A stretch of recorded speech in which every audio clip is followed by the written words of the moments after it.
In our second edition of the new year thus far, they're by no means a new invention, but they do appear to be as popular as ever, according to one major retailer. Many South Africans continue to spend millions on saving stamps every year.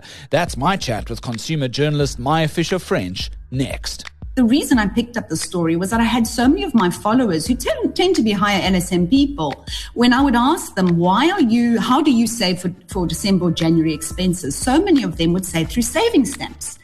And when I went back to them and I said, okay, but why? It makes so much more sense to go and put it in a savings account and earn interest, right? I mean, you're giving away a whole lot of interest here. ShopRite's making interest out of it.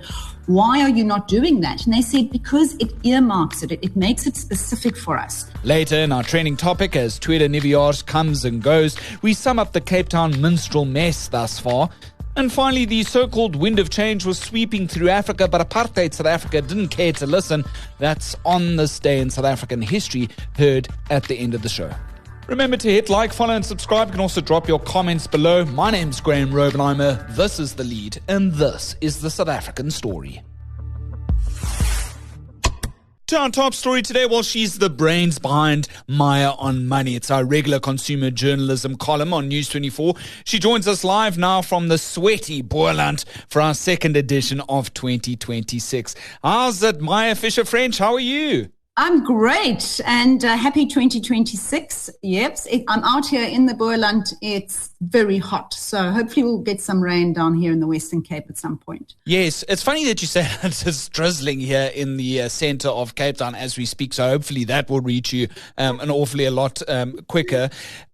Look, to those not awfully familiar with a savings stamp, what is it exactly? Has it really changed all that much over the years? I find it super fascinating that it is something that we still use. But again, at the same time, I'm also thinking, of course we still use it in our sort of economy of today, especially because there's such a psychological backing for it. Explain what a savings stamp really is to those who perhaps have forgotten what it is. Yes, I mean, it is something terribly old-fashioned, isn't it? You go, and this specifically, I did an article that related to the ShopRite savings stamp, and you go and you do your grocery shopping, and then you buy yourself a little stamp of a value. I think it starts at 20 Rand, I think.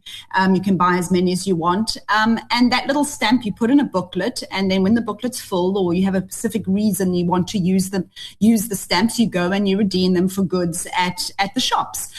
So, really old traditional way. Those bank books I often think about when I was a little child with the post office bank book, writing it in. It's sort of taking us back to those days. And what's remarkable is how incredibly popular they still remain. Yeah, 100%. Okay, so where can you normally get them these days? What are the main sort of retailers that still sort of sell them? And just correct me if I'm wrong, is the value of what you buy it for what it says on the tin, or are there like any other extra sort of interest-related costs around them or anything like that, or a cost or a surcharge that particular retailer is putting on top of the value of it? Well, the ShopRite savings stamps is really the big one, and they sold at all the related. That's sort of the you can buy them at all the ShopRite related Checkers and all of those stores. That's where you're able to purchase them. There is absolutely no cost to them. So if you buy a 20 Rand savings stamp, it is a 20 Rand savings stamp. There's no additional fees. There's no additional cost. But of course, there's no interest earned either. It is literally stick it in the book, and when you come to redeem it, you will get the value of that 20 Rand. So ShopRite's the main one. How popular is it according to them? Well, this was what was remarkable to me. They sell about 120 million Rands worth a month. Yeah. And I just thought, gosh, we say South Africans don't save. I don't think that these savings stamps are in the savings pool when we actually look at this analysis. And I was actually incredibly surprised by that figure, actually. And that is the amount that people are actually saving using these savings stamps. Yeah, was one of the stories that really bowled me for a sixth this 2026. So what is that psychological power that we keep talking about? In my mind's eye, as I was reading your piece, which is still doing very, very well on the front page of News 24 Business, and that's My Own Money, of course, why saving stamps are a big booming business. And I immediately thought of collecting vinyl records. and how that still is such a value-added thing for many music purveyors to continue with. It's still ever so popular. Even music cassettes and CDs are now coming into the same category because people want to hold the physical thing in their hands. They don't necessarily just want to have NFTs or have their music online all digitalized. People want to hold the tangible thing in their hands. And I feel like with saving stamps, that's very much still the psychological same base that we're talking about. Absolutely. So first of all, yes, there's a historic reason for these stamps. People will remember their parents collecting them. There'll be some kind of emotional bond to having a stamp. But there is very definitely a desire to hold something physically. And we know from psychological, from behavioral finance, it's now a really big element of psychological behavior analysis, that when we hold something tangibly, we tend to value it more. And I think this is the big mistake almost that is happening with digital. Digital's removing money away from us. It's taking us further away from money. And what people are really saying by buying savings stamps is, actually, I still want to be able to see it in my hands. And I think what I found really interesting is, I think there's always this assumption that, it's maybe poorer people who use it, but in fact, the reason I picked up the story was that I had so many of my followers who tend to be higher LSM people. When I would ask them, how do you save for December or January expenses? So many of them would say through saving stamps. And when I went back to them and I said, okay, but why? It makes so much more sense to go and put it in a savings account and earn interest, right? I mean, you're giving away a whole lot of interest here. ShopRite's making interest out of it. Why are you not doing that? And they said, because it earmarks it. It makes it specific for us. So yes, I have my emergency fund. I put money away there, but I find I use it for other things. If I want to keep this specifically for very targeted reasons, which is usually December and back to school January, I know what it's there and I know that I'm going to only use it for that reason. And I find those psychological aspects very, very interesting. Yeah, I remember sort of like a couple of years ago, sort of like turning my nose up a little bit at somebody with like a big stamps booklet in a particular shop. I can't remember where it was, but I always kind of like thought, jeepers, that person must really be falling on sort of hard times in order for them to have to whip out a book with all these stamps in order for them to pay for their groceries. Well, the joke's on me, isn't it? Because there's a real thing with having to collect these, and when they're no longer there, obviously you would want to replace them and sort of continue that sort of savings perspective, I would think, right? And yes, so there's so many. I started looking into this and thinking about the psychological aspects. There's also gamification, right? So you're seeing those stamps every month building up. If your book isn't complete, it gives you a sense that you still want to complete it. One woman said to me, I'm talking about people who are buying 500 Rand a month worth. We're not talking about poor people struggling to make ends meet. And, the one woman said to me, well, I like to show it to my friends, and we have a savings club, and it's a way of proving to each other that we are saving this. Another woman said to me, well, I make it part of my monthly shop so that I know I'm going to be disciplined and I will keep doing it. If I just say to myself, I'll put 500 Rand into my bank account every month, into my savings account, I may find reasons not to do it. So it just, for me, I just found the whole psychology behind it absolutely fascinating. And just to note, lead listeners, this is certainly not an advert for ShopRite. It's just because ShopRite obviously has figures in this regard, right, Maya, and is one of the only major retailers to do this in the country at the moment. Do we know of any others? I must be honest, I didn't really look into depth at others. It was just when I saw the numbers that ShopRite was processing that kind of struck me. And when I asked my many readers what savings stamps they were talking about, they all were using these specific ones. So that's why I didn't go further into that. But it's probably a good follow-up story there, Graeme. I'll definitely look into who else is doing it. And no, it's not I think a lot of people have taken offense to ShopRite taking advantage of people and all the rest. This isn't about ShopRite. This is about the idea of why are people foregoing interest and all the sort of sensible things that you tell them about. If you put your money with this bank, you can get 8% interest. Why are they foregoing that in terms of rather putting it into stamps? And I was very interested in that, understanding that. Yeah, just staying with the topic and ending off there, there's just one particular comment that really, took my eye in relation to the story, and I'll quote it verbatim from Fat Cat in relation to the article. I have to say that all the pithy explanations for why saving stamps are useful fail to disguise that ShopRite is taking economic advantage of ignorant customers and then exploiting their cultural biases. In essence, the customer is giving cash to ShopRite in exchange for nothing at the point of buying the stamps. ShopRite benefit from increased cash flow without stock turn and also from the inevitable loss destruction of the stamps. It's also a borderline use case for deposit taking, for which ShopRite should require a banking license. I'm not quite sold on that, except for, look, if you do lose the stamps, what is the backup? Well, I should just mention that ShopRite is a financial services business now. It actually has a money account as well. So that aspect is incorrect in terms of they need a banking license, because they do. Just another really important point that I did make in the article is that they pay commission to people who sell these stamps. So I think they make... most of them are women who are selling them, and they've paid out about 16 million a year in commission. So there is obviously a case there. And I think also, do you know what I was offended by that comment, and I was offended by the fact that this individual has assumed that people who buy savings stamps are ignorant. And I want to just say that if I assume they thought, oh, these are poorer people. Let me tell you, the poorer you are, the better you have an understanding about the choices and decisions you make with that extra 20 Rand a month. So, I think somebody like that possibly doesn't I was a little bit, I just offended for my readers or for my people who buy savings stamps. Absolutely. Because let's put it this way. I mean, in 2026, we're all going to be counting just how many cents we have in our bank account. We're going to make every rand count. And there was some sort of like silver lining over the holidays, and I did note this as I pretty much was only on leave for a couple of days. I was doing various other shows. And the latest average cost of the household food basket in fact, dropped over December, and that was according to the Household Affordability Index. I mean, not massive shakes. I was also quite sort of taken back and surprised that your Durban shopping cart, so if you go shopping in Durban, you will pay less overall in terms of the major metros in South Africa, which I find very fascinating. Is there sort of some silver lining in 2026 now that there's all this talk about us turning the economic corner? There's been this credit ratings upgrade. We're no longer on the grey list when it comes to money laundering globally. Yes, some good signs, but when is that going to reach us? Really, is the big question, especially when interest rates remain so high. Maya?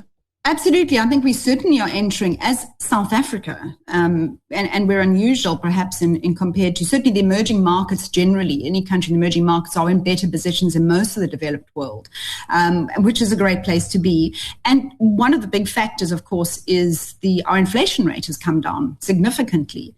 And what is added to that has been our strong rand, which is just performing incredibly well. So any food that is imported or any food that we have in South Africa that requires imported costs, and remember, fuel is a huge imported cost, has benefited us. So yes, if the rand is able to continue to remain strong, it's going to feed through very, very nicely into inflation. And that in turn, and this is the very key point, that in turn we hope to see more interest rate cuts, because that has really hurt people. I writing as I do and engaging with my readers as I do, the interest rate rises after COVID. We saw the huge cut down to 7% prime, and then we saw it going all the way up. I can't remember where it peaked at 11.75. That has really, that put the screws on people in a way that, they were unable to really cope. And as a result, many people landed up taking more credit just to survive and to keep keep food on the table. Yeah. So I think we are in a better position now, certainly, than we were entering into 2025. Yeah, and as we speak, just on that note, lead listeners, the current currency index, the spot price as of this moment, which is around 1 o'clock that we're having this chat on a Tuesday, early start to 2026, is 16 Rand 39 cents for $1. Jeepers, I don't think we've seen it this great in a really long time. And perhaps that's all down to what's happening in regards to the US Trump administration being very bullish with regards to Venezuela. Maybe it's all down to the fact that Pretoria is also forging ahead with trying to boost our economy and create jobs. Maybe it's a mixture of both.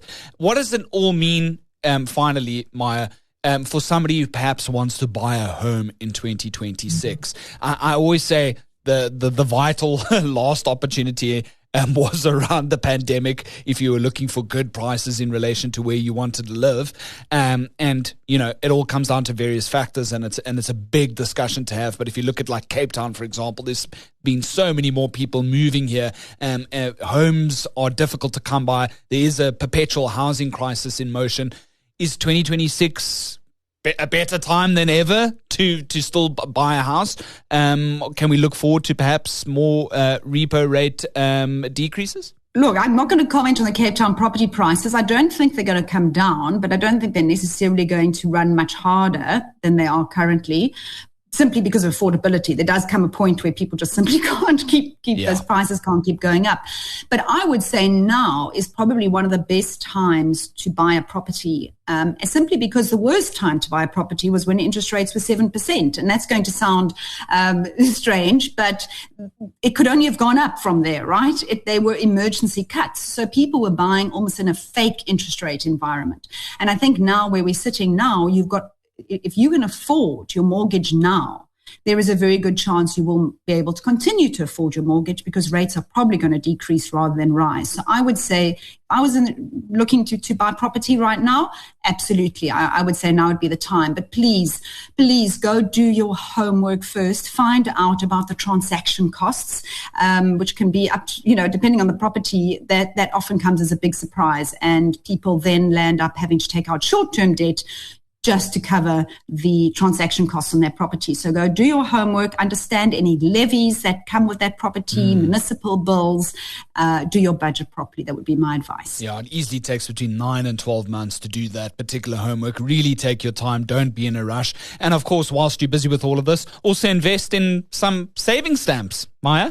Well, I don't know if you want investing in saving stamps is really the right thing, but you could perhaps collect some saving stamps. And if that's something that works for you psychologically, I think for me personally, I wouldn't be buying them because I do like to earn my interest, but I do definitely see why they are popular, and I do understand the psychological reason why saving stamps are so popular. Sure. I really do appreciate it. That's Maya Fisher-French. Maya on Money is the latest column that you'll see throughout 2026.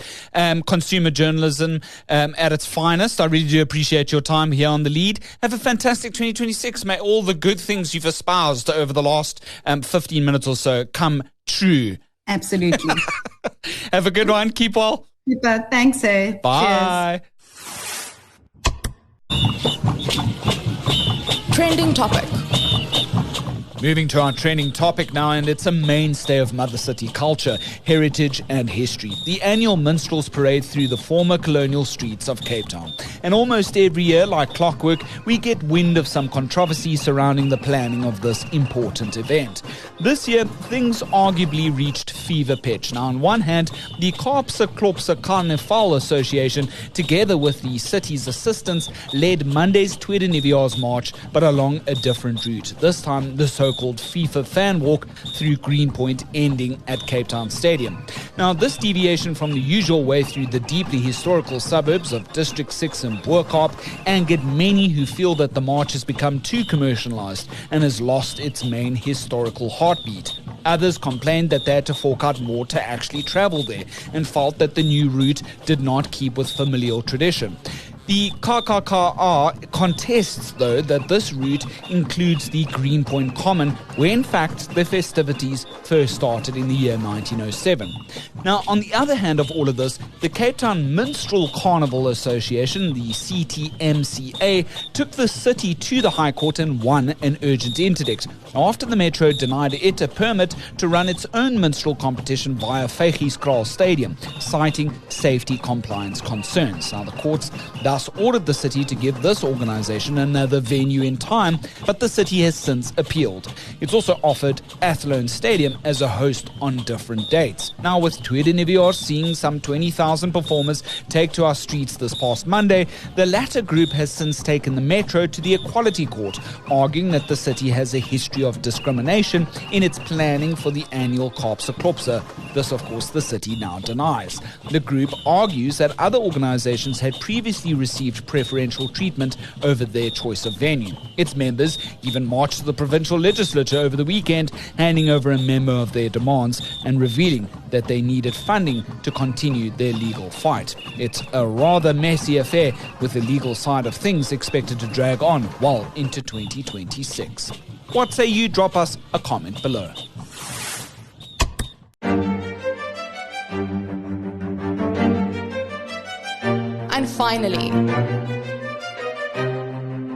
And finally, ending off with our regular segment on this day in South African history. That's the 6th of January 1960. Well, on this very day, British Prime Minister Harold Macmillan began his historic Winds of Change tour of Africa in Ghana. Now, Ghana held powerful symbolic importance at the time. It was the very first country in sub-Saharan Africa to gain independence from colonial rule in 1957. That was under President Graeme Nkrumah, and had become a beacon for African nationalism across the continent. Macmillan's tour came at a time when Britain was being forced to confront the rapid decline of its former empire. Now, across Africa, demands for self-rule were in fact growing stronger and increasingly impossible to suppress, and Ghana had represented the future of this. Less than a month later, on the 3rd of February 1960, Macmillan then delivered his most famous speech to South Africa's parliament in Cape Town. In it, he acknowledged the rise of African nationalism with words that would echo through history, though at the time, under Prime Minister Hendrik Verwoerd, the apartheid state was looking forward to republicanism at last. Macmillan stated, quote-unquote, "The wind of change is blowing through this continent, and whether we like it or not, this growth of national consciousness is a political fact." The speech was a clear warning to the apartheid state that racial domination was out of step with global political realities. It was also a signal to the world that Britain recognized African independence movements as inevitable. The speech, though, did not go down well with the Afrikaner nationalists. That's on this day in history, the 6th of January 1960. Thanks so much for choosing The Lead as your choice news podcast this festive season, with the show firmly climbing the Apple charts and about to hit 1 million listens across the board. Anything you've heard in this edition you'd like to comment on, drop us a comment below, send us a mail at thelead@24.com, and hit like, follow and subscribe. That way you'll be notified of all of our editions dropping at 7 p.m. My name's Graeme Robenheimer. So long as there's trusted news first, we'll always have The Lead.